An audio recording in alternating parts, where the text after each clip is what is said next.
Hello everyone. तो first of all welcome to all my dear student on my YouTube channel Krishna physics classes. तो बच्चों आज हम बात करने जा रहे हैं crystal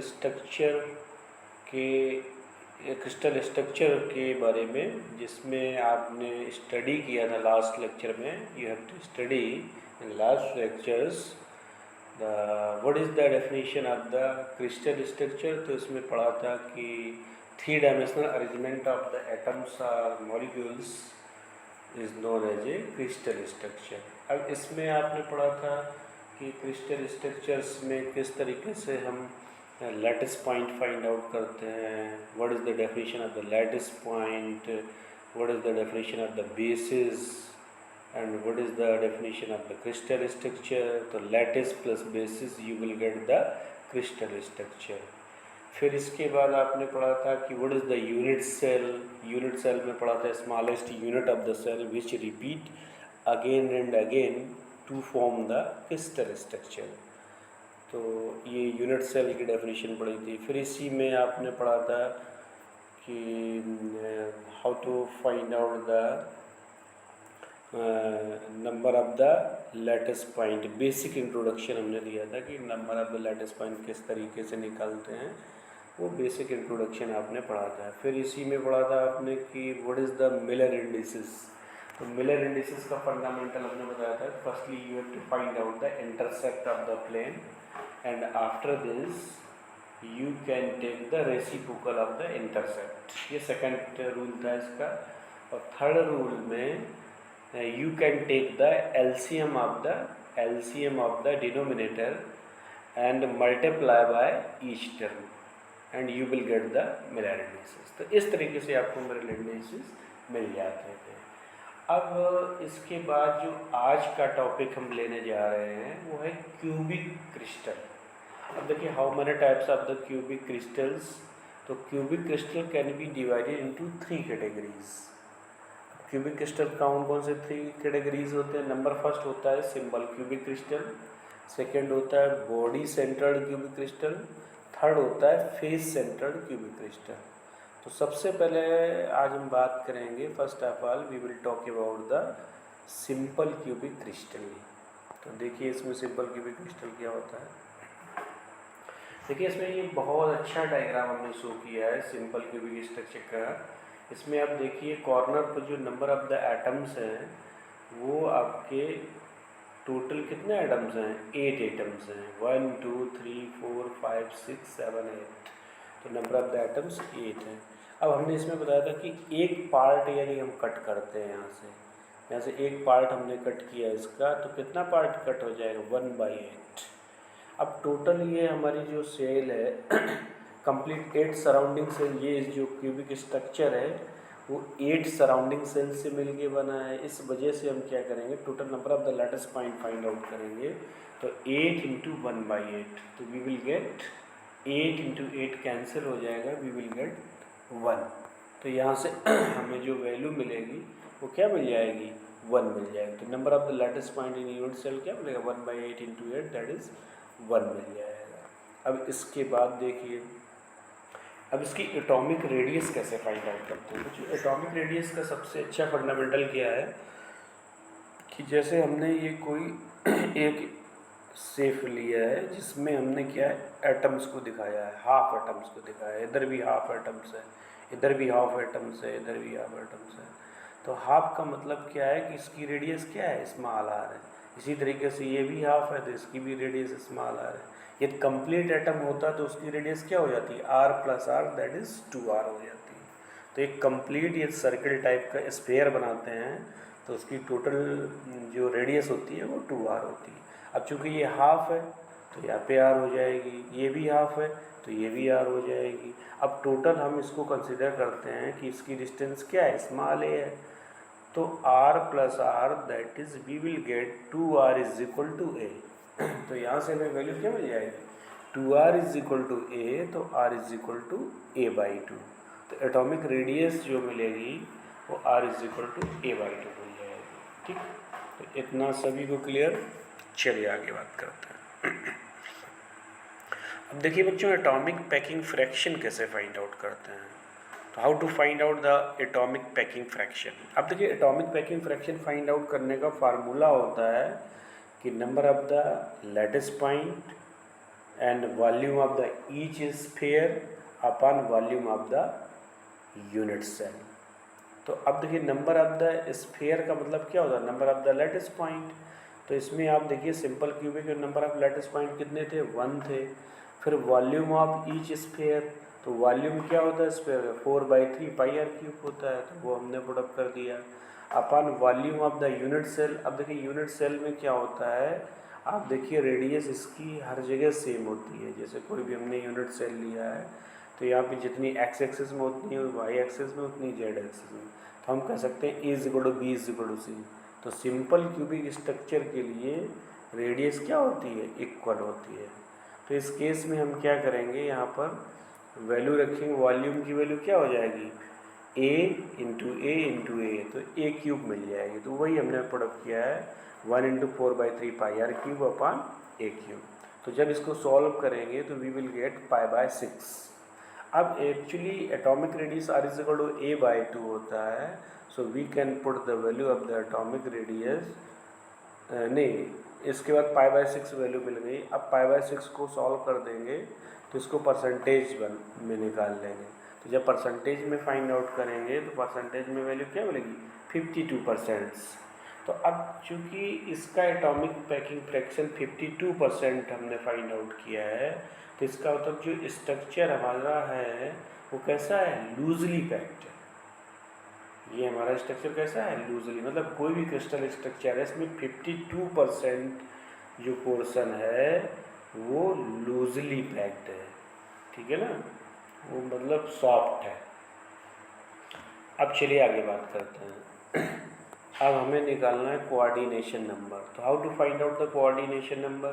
coordination number find out करने का सबसे अच्छा फंडामेंटल है कि हम एक्स एक्सिस लेते हैं, वाई एक्सिस लेते हैं, जेड एक्सिस लेते हैं। तो एक्स एक्सिस में 2 कोऑर्डिनेट होंगे, या तो प्लस एक्स एक्सिस होगा या माइनस एक्स एक्सिस होगा। सिमिलरली वाई में भी आपको 2 मिल जाएंगे, प्लस और माइनस। जेड में भी प्लस माइनस मिलेंगे। तो हम क्या कह सकते हैं कि एक्स एक्सिस को हमने plus minus a i, y axis को प्लस माइनस ए जे और जेड एक्सिस को प्लस माइनस ए के से डिनोट किया है। तो अब देखिए how to find out the number of the coordination number. तो first plus minus a i मतलब 2 कोऑर्डिनेट ये हो गए, plus minus a j 2 coordinates हो गए यहाँ से, प्लस माइनस ए के 2 कोऑर्डिनेट्स हो गए यहाँ से। तो total number of the coordination number कितना हो गया, 6 हो गया। 2 + 2 + 2 वी विल गेट 6। तो इस तरीके से हम कोऑर्डिनेशन नंबर फाइंड आउट करेंगे। अब बॉडी सेंटर्ड में आ जाइए। देखिए बॉडी सेंटर्ड का भी स्ट्रक्चर देखो बहुत अच्छा बनाया हुआ है हमने। बॉडी सेंटर्ड में बच्चों क्या होता है कि देखिए इसके कॉर्नर के एटम्स तो नंबर ऑफ द एटम्स 8 हैं, लेकिन सेंटर पर एक और एटम रखा हुआ है। तो इसका मतलब कॉर्नर का जो number of lattice point find out करते थे, तो चूँकि टोटल हमारा स्ट्रक्चर 8 सराउंडिंग सेल से मिलके बना है, तो total number of the lattice point कैसे निकालेंगे, 8 × 1/8 that is we will get 1। अब चूँकि ये वैल्यू 1 मिली और इसके सेंटर पर एक एटम और रखा है, तो 1 + 1 दैट इज़ 2।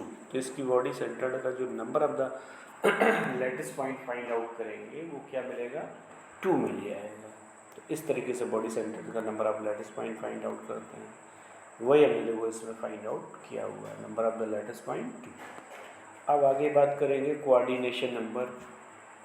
तो बच्चों कोऑर्डिनेशन नंबर कैसे निकालेंगे, कोऑर्डिनेशन नंबर फाइंड आउट करने का कि इस एटम के नियरेस्ट नेबर कितने नंबर ऑफ एटम्स है, how many number of the atoms, centre atom के नियरेस्ट नेबर्स कितने नंबर ऑफ द एटम्स है, that is known as a coordination number.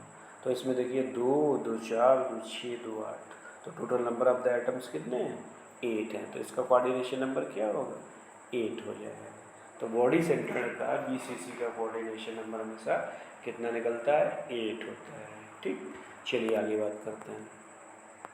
Atomic packing fraction की बात करते हैं। तो एटॉमिक पैकिंग फ्रैक्शन जब भी निकालते हैं तो number of the lattice point into volume of the each sphere upon total volume of the unit cell. तो पूरी यूनिट सेल का वॉल्यूम निकालते हैं। तो नंबर ऑफ द स्फीयर यहाँ पे कितने हैं, 2 हैं। वॉल्यूम ऑफ ईच स्फीयर 4/3 पाई, और एटॉमिक रेडियस की वैल्यू यहाँ पुट अप कर देंगे, √3/4a एटॉमिक रेडियस होता है, और अपान a क्यूब हो जाएगा। तो जब इसको सॉल्व करेंगे तो सॉल्व करने के बाद we will get the value 68%।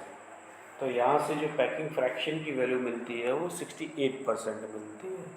इसका मतलब क्या है कि ये उससे ज़्यादा, मतलब नंबर ऑफ एटम्स उस स्ट्रक्चर में ज़्यादा भरे हुए हैं, मतलब जो हॉलो पार्ट है वो कम है। सिंपल क्यूबिक स्ट्रक्चर की कंपैरिजन में हॉलो पार्ट बहुत कम है ना। इसमें नंबर ऑफ एटम्स की संख्या ज़्यादा है, तो सॉलिड पार्ट ज़्यादा है, हॉलो पार्ट कम है, तो that is known as atomic packing fraction. अब आइए फेस सेंटर्ड की बात करते हैं। देखिए बच्चों, फेस सेंटर्ड में क्या होता है कि कोई भी हमारा एक क्यूबिक स्ट्रक्चर है तो उसके फेस में 4 एटम्स होते हैं, तो 1 2 3 4। अब ये 4 एटम्स दिखा दिए, एक आपका सेंटर में है तो एक सेंटर में ऊपर की तरफ होगा और एक नीचे की तरफ होगा, ठीक है ना। तो अब इसमें कैसे number of lattice point find out करेंगे। अब देखिए इसमें total number of the lattice point of each 8 corner, तो टोटल नंबर ऑफ, अब देखिए total number of lattice point, तो 1/8 × 8, तो ये तो कॉर्नर, मतलब total number of corner lattice point निकालेंगे। सबसे पहले total number of corner lattice point निकालेंगे, तो 1/8 × 8 दैट इज़ 1 मिलेगा। फिर total number of face centred lattice point निकालेंगे। फेज में कैसे निकालेंगे, टोटल 6 फेसेस हैं और एक फेस में एटम बीच में रखा हुआ, तो ये कट हो जाएगा, आधा पार्ट कट हो जाएगा। तो आप क्या करेंगे, 6 × 1/2 लिखेंगे, तो वी विल गेट 3। अब total number of the face centred lattice point निकालेंगे, तो 3 + 1 वी विल गेट 4। तो total number of the lattice point जो होंगे वो फेस सेंटर्ड के कितने हो जाएंगे, 4 हो जाएंगे। तो ये बात क्लियर हुई बच्चों। फिर से एक बार बता देते हैं। सबसे पहले इस पूरे स्ट्रक्चर में आपको corner lattice point find out करना है। कॉर्नर में कितना होगा, अब चूँकि एक पार्ट है 1/8 और 8 सराउंडिंग सेल से मिलके बनी है ये यूनिट सेल, तो 1/8 × 8 दैट इज़ 1, तो ये 1 वैल्यू हो जाएगी। अब इसकी 6 फेसेस हैं और एक फेसेस पे एक कंप्लीट एटम रखा है, तो हाफ पार्ट कट हो जाएगा, तो 6 × 1/2 तो 3, तो 3 + 1 वी विल गेट 4, तो 4 इसका क्या हो जाएगा, number of the lattice point हो जाएगा। अब आगे बात करते हैं कोऑर्डिनेशन नंबर की। अब देखिए इसमें कोऑर्डिनेशन नंबर कैसे फाइंड आउट हो, 4 फेसेस की काउंट करेंगे, 4 हमारे जो होंगे, 4 जो होंगे वो 4, मतलब the corner atom will have 4 face centred, nearest neighbour, its on plane and 4 in plane about it, 4 in plane below it, मतलब 4 प्लेन के ऊपर, 4 प्लेन के नीचे और 4 फेसेस पे। तो टोटल कितने हो गए, 4 + 4 + 4 दैट इज़ 12। तो इसको कोऑर्डिनेशन नंबर क्या होगा, 12 होगा, तो इसका 12 कोऑर्डिनेशन नंबर हो जाएगा। अब एटॉमिक रेडियस की बात करेंगे, तो एटॉमिक रेडियस कैसे निकालते हैं। एटॉमिक रेडियस फाइंड आउट करने का तरीका क्या है कि A = 2R, ये तो फाइंड आउट कर चुके हैं। अब देखिए सेकंड का BCC का निकालते हैं, तो BCC का कैसे निकालेंगे, ये हमारा C है और ये B है और ये हमने इसको A कंसिडर किया, चूँकि ये A है तो ये परपेंडिकुलर जो एक ट्रायंगल बन रहा है इसमें ये भी A हो जाएगा। तो टोटल हम कैसे निकालें इस ट्रायंगल के लिए, B² की वैल्यू, मतलब hypotenuse square equal to base square plus perpendicular square, तो B² इस ट्रायंगल को लेंगे, तो B² इक्वल टू हो जाएगा A² + A², चूँकि सिंपल क्यूबिक है तो कितना हो जाएगा, B² equal to 2A² value मिल जाएगी। अब देखिए इस ट्रायंगल में आ जाइए, यहाँ पे C लिखा है, ये B लिखा है और ये वैल्यू नहीं दी, तो इसको हम A कंसिडर करेंगे। तो यहाँ पे फार्मूला लगाएंगे, hypotenuse square equal to base square plus perpendicular square, तो C² इक्वल टू क्या हो जाएगा, A² + B², और already we know that what is the value of B² की वैल्यू है 2A², तो 2A² + A² that is 3A², तो C square की value C square is equal to 3 square, तो सी की वैल्यू √3a है। तो यहाँ से a की वैल्यू निकालेंगे तो क्या मिल जाएगा, 4r/√3 मिल जाएगी, क्योंकि a की वैल्यू √8r है। अब देखो ये कैसे निकलेगी, ये हम बता देते हैं। अब देखिए इसमें ये ट्रायंगल है, इस ट्रायंगल में ये a है, परपेंडिकुलर b है, परपेंडिकुलर a है और ये b है। तो अब देखिए b इज इक्वल टू, इसमें कितनी है b is equal to 4r है। कैसे 4r है, देखिए ये हाफ एटम, ये हाफ एटम, तो ये r और ये कंप्लीट एटम, तो ये अंदर 2r हो गया। तो r plus 2r plus r तो इज इक्वल टू 4r। तो b की वैल्यू क्या है, 4r है। अब यहाँ पे हाइपोटेनस ट्रायंगल में हाइपोटेनस की प्रॉपर्टी लगा देंगे। तो hypotenuse square is equal to base square plus perpendicular square. तो बी स्क्वायर की वैल्यू कितनी हो जाएगी, b square is equal to a square plus a square. तो बी स्क्वायर, अब चूँकि B is equal to 4r है, तो 16r square is equal to 2a square.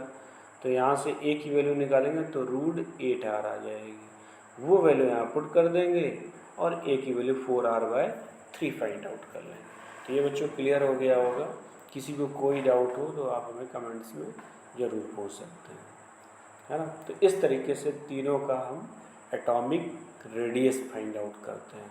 Simple cubic का, बॉडी सेंटर्ड और फेस सेंटर्ड का एटॉमिक रेडियस फाइंड आउट कर सकते हैं। तो इस तरीके से बच्चों आज ये टॉपिक यही हम कंप्लीट करते हैं। फिर नेक्स्ट लेक्चर में हम नेक्स्ट टॉपिक बॉन्डिंग के बारे में डिस्कस करेंगे कि how many types of the bonding, है ना, what is the properties of the bonding, है ना। तो उसमें बायो स्ट्रक्चर का यूज़ करके हम उसको एक्सप्लेन करेंगे। तो आज यहीं पर हम इस लेक्चर को कंप्लीट करते हैं। Thank you to all for watching my video.